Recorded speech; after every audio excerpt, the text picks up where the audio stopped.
They want a reaction, your anger, your fear, your need to explain. But what if staying calm destroys them faster? What if a smile, a nod, or a single quiet question could unravel their ego more than any insult ever could? This video reveals a cold, brilliant strategy rooted in Machiavelli's cunning and sharpened by Stoic clarity. It's not about revenge through rage, it's about power through restraint. Emotional detachment becomes your weapon, courtesy becomes your shield, and your silence. That's the dagger they never see coming. You'll learn how to use polite indifference, social freezing, ambiguous praise, and the final blow, erasure. These tactics are clean, strategic, and brutally effective. If you've ever been disrespected or dismissed, this is how you rise without even raising your voice. Subscribe now, master the art of calm destruction. Number 1, weaponize polite indifference. There's a kind of strength that doesn't roar.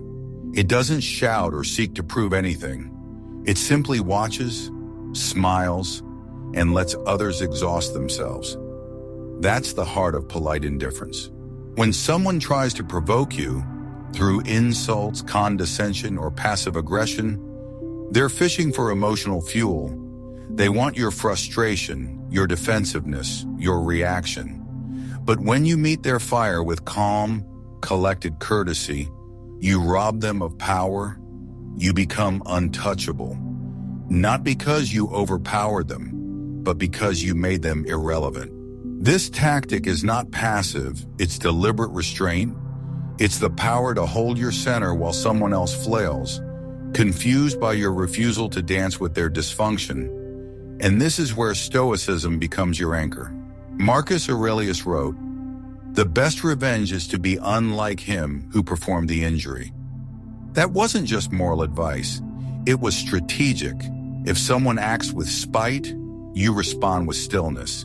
If they seek drama, you give them dead air.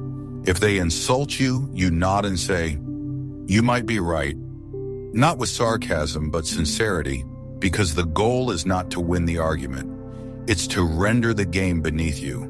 Polite indifference means you deny the one thing toxic people truly crave: control over your emotional state, and in doing so, you make them powerless.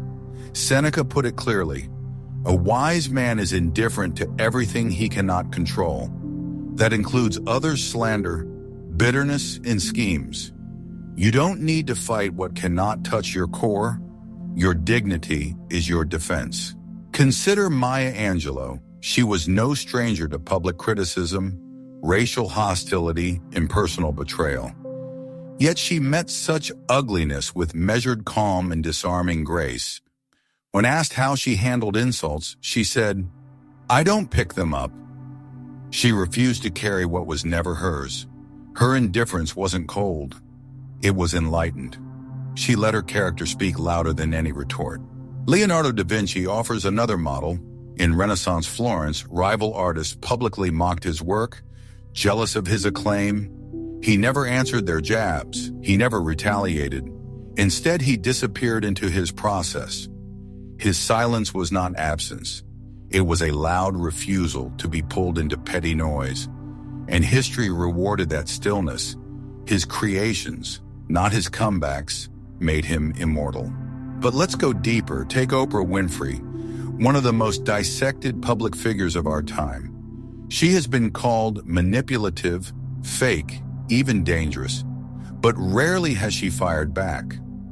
Her response is consistent: a smile, a deflection, a return to purpose. When critics demanded a public brawl, she offered presence instead, not performance, not pettiness, presence. And that refusal to descend has made her not just powerful, but unbreakable. Even in philosophy, this tactic isn't new. Epictetus taught that we should only concern ourselves with what is truly within our control: our thoughts, our choices, our character. If someone insults your reputation, that's external. It only affects you if you let it inside. He used the metaphor of a door. Insults can knock, but only you decide whether to open. When you greet insult with indifference, the door stays closed. So how do we practice this in our own lives? First, never match emotional tone. If they escalate, you de-escalate.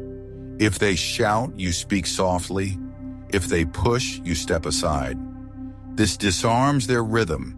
It unhooks their need for control.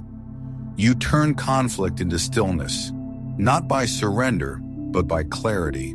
Second, respond with gentle neutrality. Say things like, "That's interesting," or "You could be right," or "Let's revisit this later." These aren't evasions, they're strategic exits. You deflect without damage, absorb without reacting, and over time they notice. You're not feedable. Third, eliminate the need to explain yourself. You don't owe anyone an emotional report. If someone demands your outrage, withhold it. If they bait you for a meltdown, smile and walk away. The absence of explanation becomes a declaration. I am not available for this energy. Fourth, let time do the speaking. You don't have to correct every misconception or chase every lie. Often, time itself reveals what's true. When you remain consistent and silent, while others exhaust themselves with noise, observers begin to see who has peace and who only performs it. In the workplace, this becomes a quiet power. When a colleague undermines you in meetings, say, "That's a fair point," and return to focus. When they gossip, don't protest. Just tighten your schedule, refine your work, and let your results speak. Eventually they stop. Not because they respect you, but because they've lost access to your attention. And attention is the currency they crave. In personal relationships, it's even more transformative. When someone cycles between affection and cruelty, testing your emotional threshold, step out of the cycle. Don't respond in kind. Respond with space. "I hear you. I need time." Then go quiet. This teaches them that volatility has no grip on your inner world. And remember, Stoicism teaches that external chaos is only dangerous when it finds a home inside you. You are not made to absorb every attack. You are made to remain still while storms pass by. The Stoic doesn't fight noise. They rise above it, not with arrogance, but with clarity. Polite indifference is not numbness. It's clarity in motion. It's when your silence becomes strategy, when your calm becomes confrontation, and when your refusal to respond says louder than words, "You do not matter in the way you think you do." In time, they stop coming for you. Not because they've changed, but because you're no longer feeding the theater. You've stopped playing the role. And without your participation, their drama dies. Let them wonder what you're thinking. You've already moved on. Number 2, use social freezing and strategic undermining. There is a way to make someone feel invisible without ever being cruel. A way to diminish their presence, not with open hostility, but with subtle chill.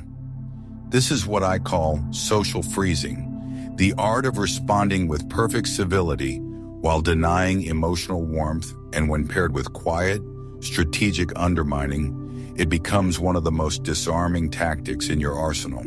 Social freezing begins where emotional connection ends.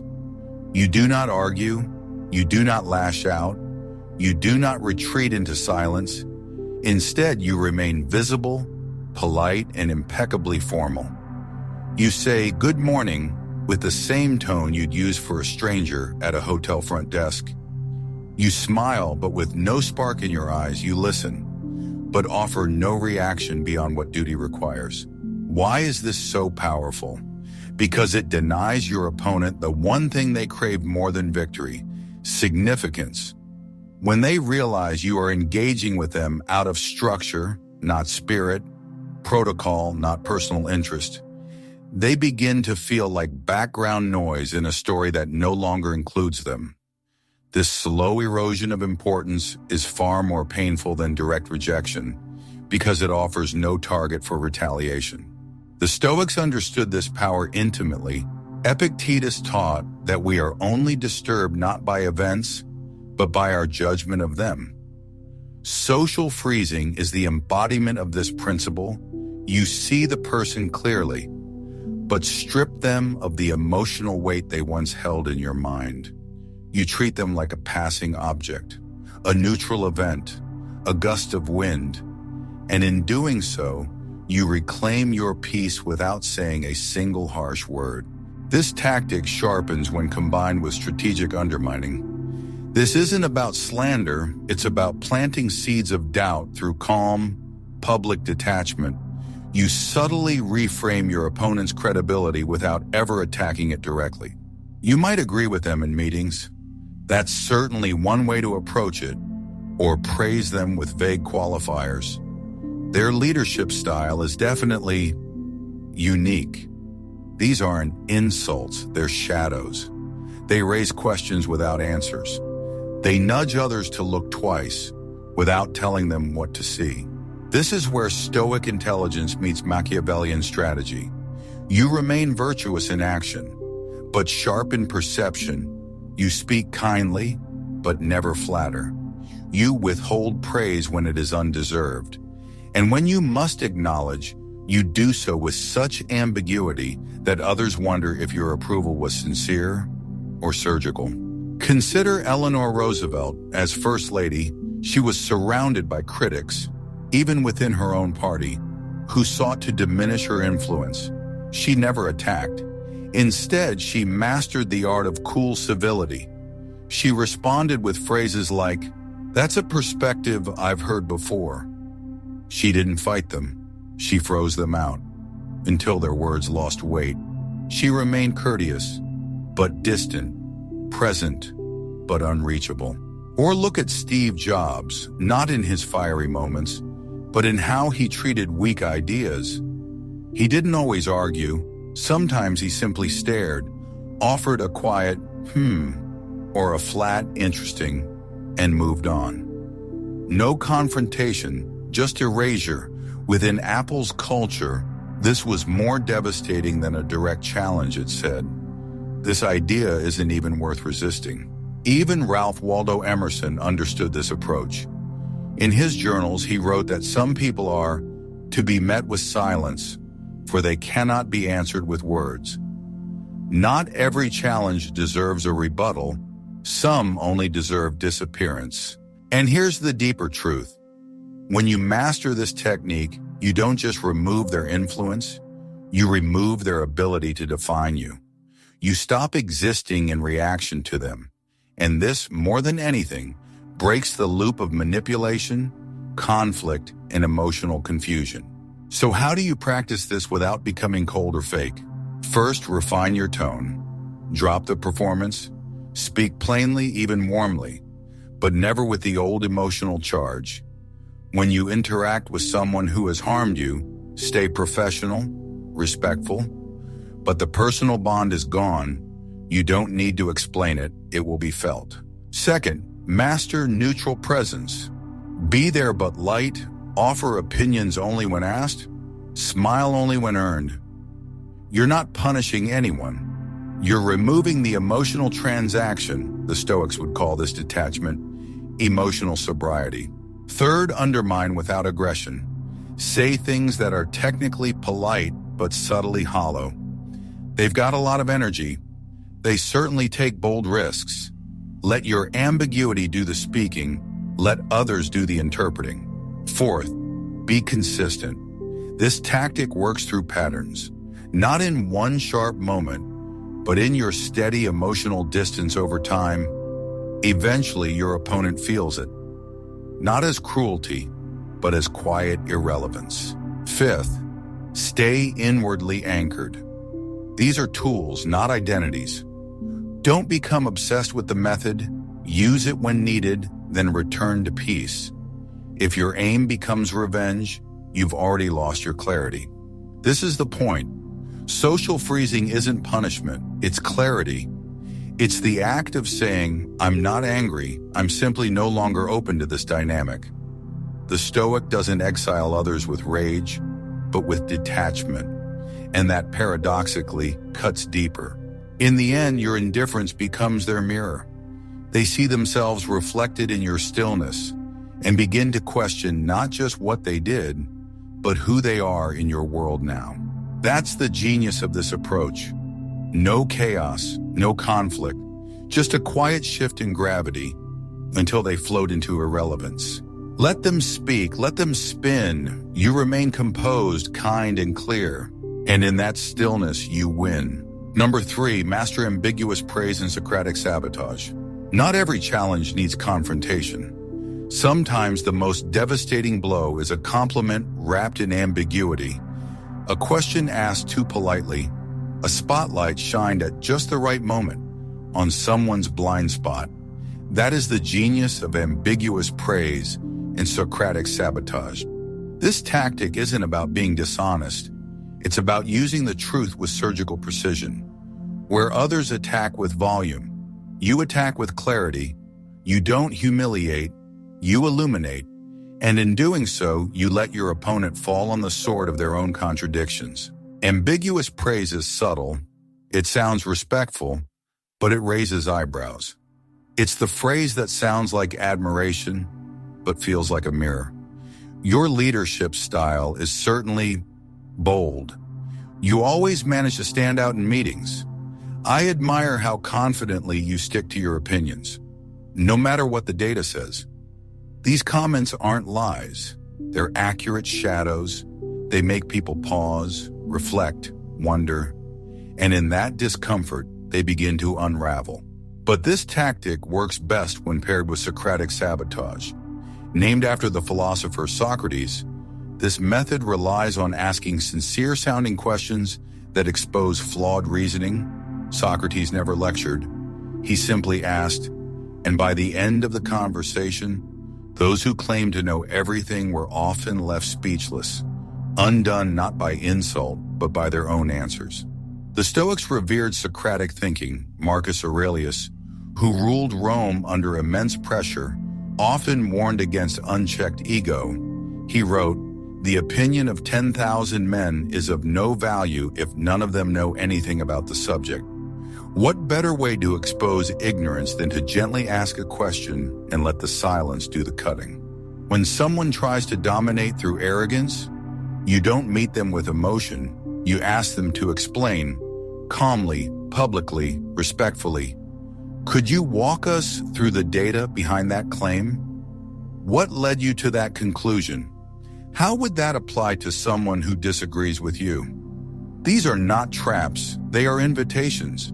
But if their foundation is weak, their collapse will be public and self-inflicted. This isn't cruelty, it's clarity. The Stoic does not seek to embarrass, but to reveal. You don't argue, you observe, you don't overpower, you uncover. Consider Carl Sagan when confronted with pseudoscience or bombastic claims. He didn't ridicule. He asked for the reasoning, he smiled and listened, and slowly his questions peeled away the surface. What remained was often confusion, revealed not by aggression, but by gentle persistence. Toni Morrison mastered this too.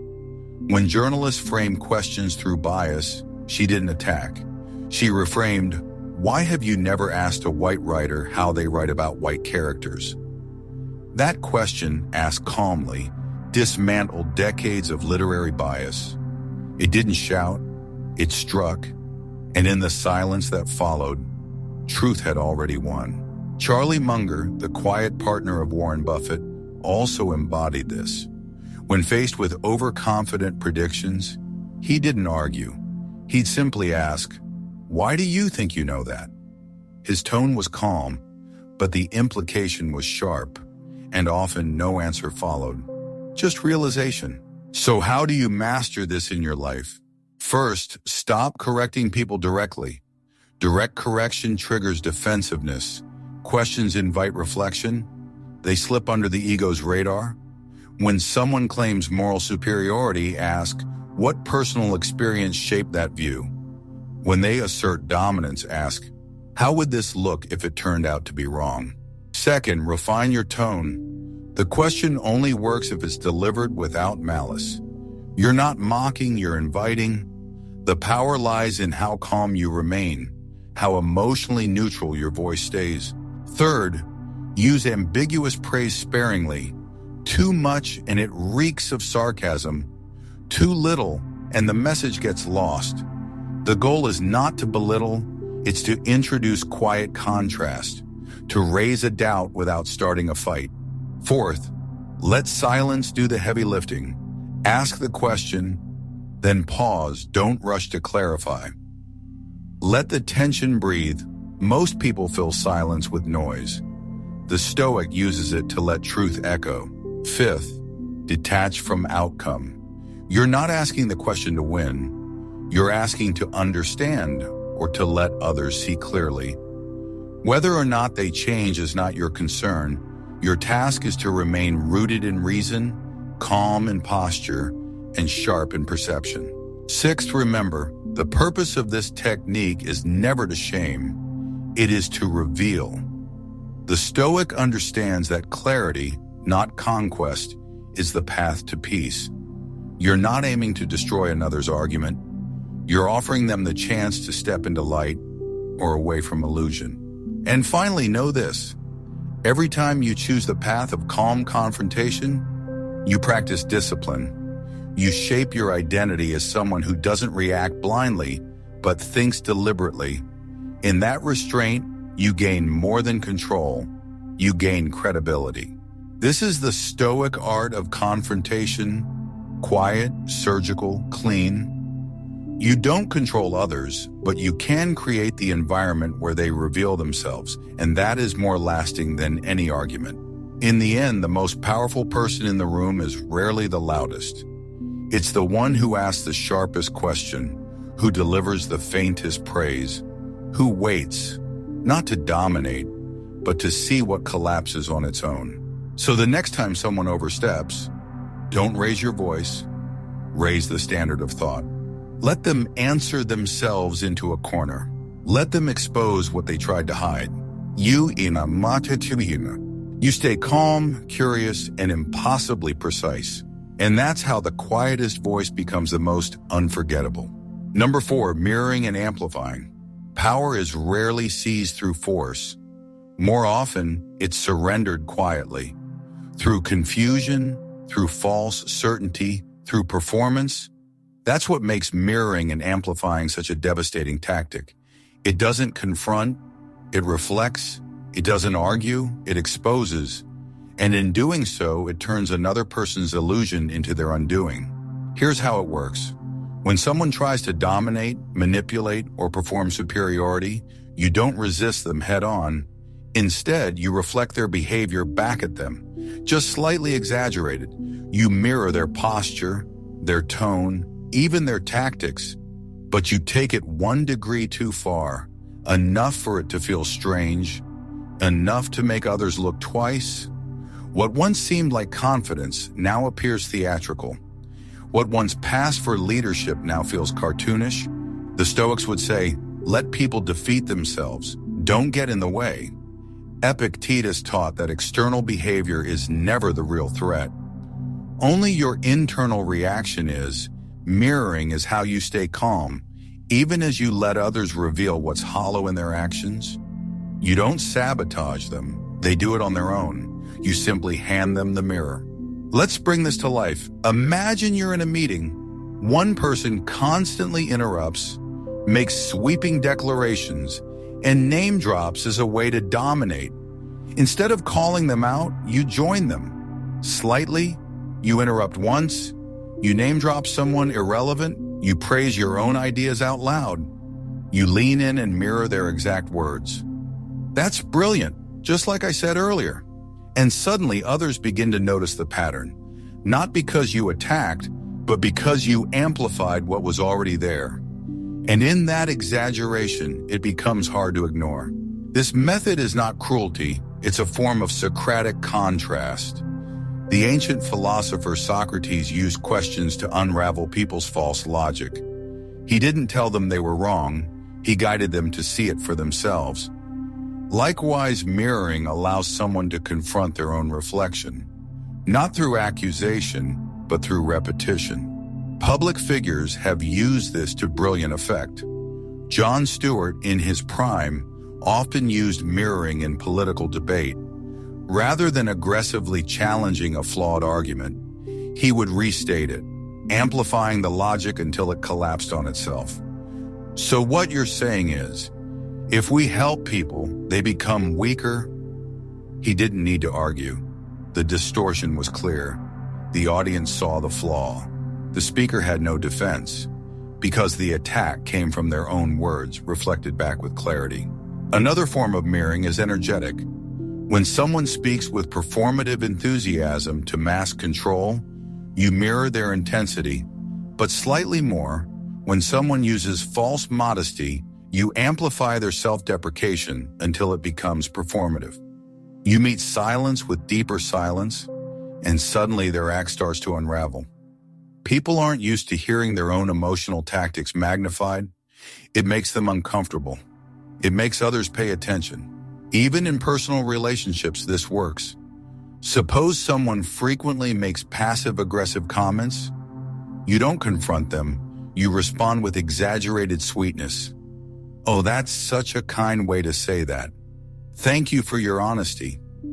The sarcasm isn't in your tone, but in the contrast, you've mirrored the emotion they were trying to conceal, and you've exposed the dissonance. Real-world example, Maya Angelou once said, "When someone shows you who they are, believe them the first time." But what's often missed is how she let people show it. She didn't challenge people's arrogance or control directly. She gave them space. She responded with presence and quiet observation. Her calm amplified whatever energy they brought. And in that contrast, truth surfaced. People walked away from her, feeling either convicted or exposed. So how do you use this with Stoic discipline? First, you must observe without judgment. If someone's behavior feels manipulative or performative, don't react. Watch. See their rhythm. Notice their language. Pay attention to the emotion they're trying to evoke in others. Second, when you mirror, do it precisely. Don't mock. Don't go overboard. The power lies in being just close enough to reflect, without turning it into parody. Think of it like holding up a clean mirror. Let their own reflection do the work. Third, amplify selectively. You don't need to do this all the time. Reserve it for patterns, especially patterns that rely on subtle manipulation or false authority. Your goal is not to humiliate, it's to reveal. Fourth, remain emotionally neutral. Stoicism isn't about suppressing anger. It's about not being ruled by it. If you mirror someone's behavior while emotionally triggered, it becomes retaliation.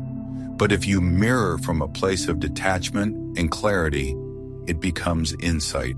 Fifth, let the silence land. After the mirroring, say nothing. Don't explain. Don't justify. The discomfort that follows is the proof that it worked. The room shifts. Perception shifts. You've held up a lens, and now the truth speaks. Sixth, be ready to walk away. Sometimes the person you've mirrored will change.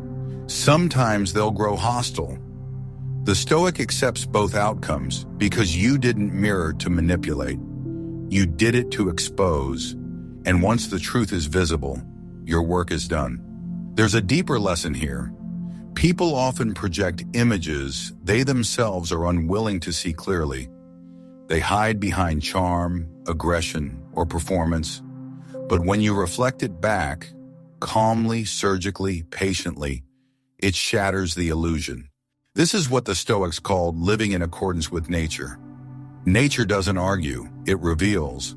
Fire doesn't scream, it burns. Mirrors don't shout, they reflect.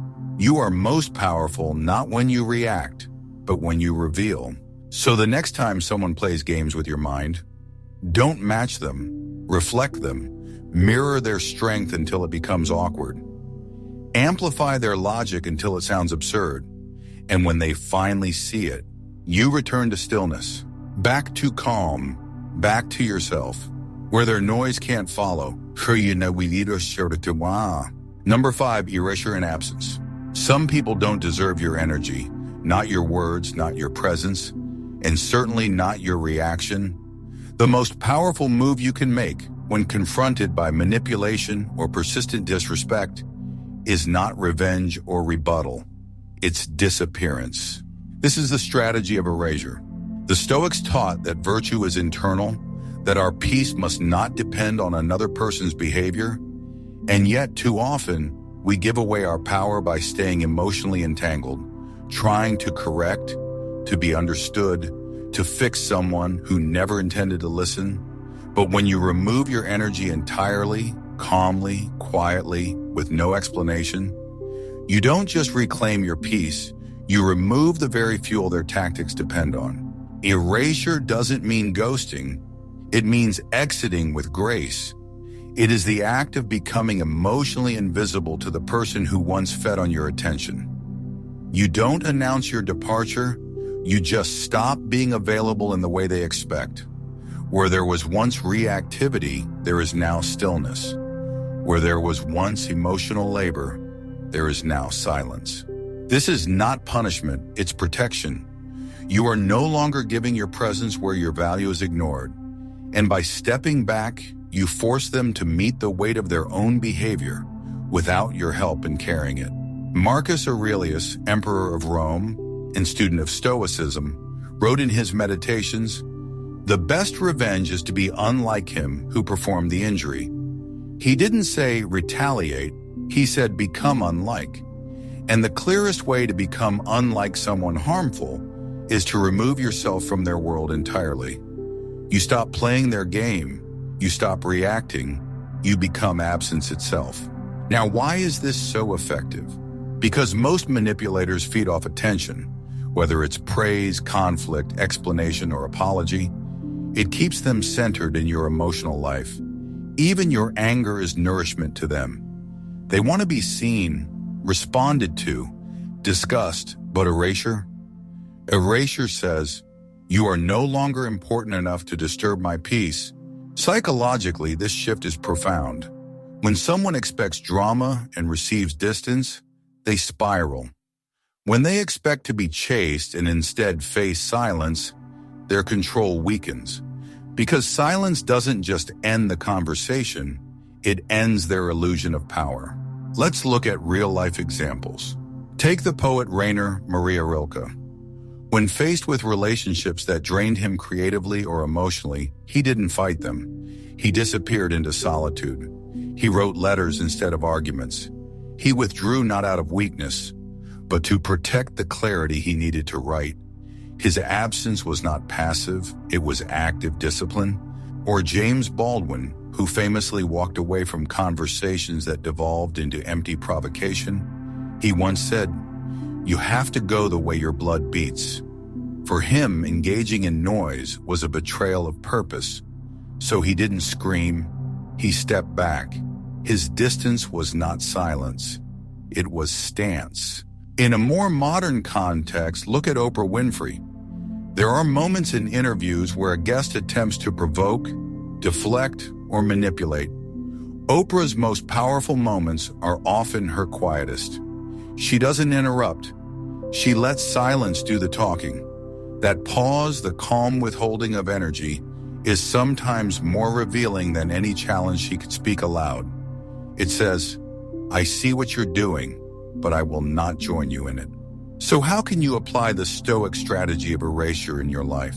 First, recognize who thrives on your reaction. Some people only feel powerful when they're emotionally disorienting others. Don't reward that with your energy. Begin the quiet withdrawal. Second, break patterns, not people. If they expect a text reply, don't reply. If they expect you to explain, offer no justification. If they expect you to argue, smile and exit. Their expectations are the architecture of their control. Disassemble it by doing nothing. Third, make your absence intentional, not emotional. You don't storm out. You don't leave as a weapon. You leave because you've outgrown the conversation. The Stoics valued clarity of action. They taught that when your values are clear, your path becomes simple. And when your peace is more valuable than their chaos, withdrawal is not escape. It is mastery. Fourth, do not announce your detachment. That invites argument. Just become harder to access. Be where you're respected. Invest in what builds your spirit. Let your life become a statement that you no longer require validation to move forward. Fifth, expect confusion. When people can no longer manipulate you, they often accuse you of being cold, distant, or heartless. Let them. You are not responsible for their interpretation of your boundaries. You are responsible for your peace. Sixth, honor the space you've reclaimed. Fill it with learning, with discipline, with quiet work, with the practice of becoming who you were, too distracted to become before. Remember, erasure is not just an ending, it is a return to your center, a return to sanity, a return to your power. And seventh, do not look back for closure. Closure is internal. The Stoics didn't believe peace came from others. They believed it came from aligning your actions with nature, with reason, with virtue. You do not need them to understand why you left. You only need to know that you've done so without bitterness. In the end, erasure is not about making someone suffer. It's about refusing to suffer alongside them. It's the quiet removal of your emotional oxygen from a room filled with noise. It is not rage. It is not revenge. It is the Stoic withdrawal. Dignified, disciplined, final. You don't slam the door. You simply walk through it and close it gently.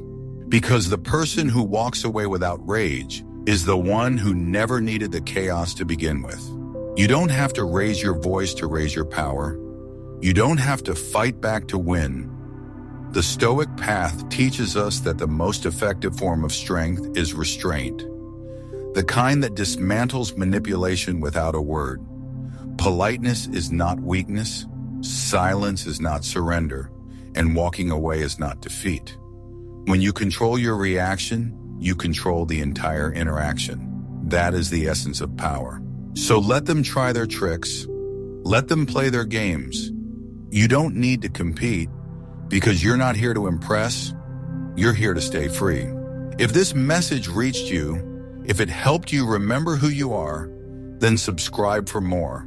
Because here we don't chase validation, we chase truth, and we defend our peace not with anger, but with unwavering clarity. Until next time, stay calm, stay precise, stay unshaken.